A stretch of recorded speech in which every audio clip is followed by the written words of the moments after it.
2017 14 June আমাকে বাসা থেকে তুলে নিয়ে যাওয়া হয় সাদা পোশাকধারী। তারপর আমাকে র্যাব 7-এর পতেঙ্গায় 49 দিন রাখা হয়। তারপর আমাকে চোখ বেঁধে, অবশ্যই সব সময় আমাকে চোখ বাঁধা আর হ্যান্ডকাপ পরা অবস্থায় রাখা হতো। আমাকে নিয়ে আসা হয় এখানে হেডকোয়ার্টারের আশেপাশে কোনো একটি স্থানে, যে স্থানে আমি সব সময় শুনতে পেতাম বিমান ল্যান্ড করা আর উঠার শব্দটা। প্রস্রাব করতে দিত না ঠিক মতো, খাবারের টাইম দিত না, কথা বলার কোনো সুযোগ ছিল না। আমি বয়েস হারিয়ে ফেলেছিলাম। 3.5 বছর পর বের হওয়ার পর আমার মুখ থেকে কোনো বয়েস বের হচ্ছিল না।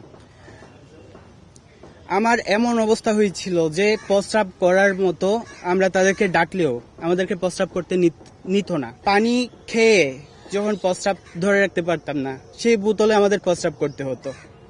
আবার সেই প্রস্রাব ফেলে দিয়ে সেই বোতলে আবার পানি খাইতাম।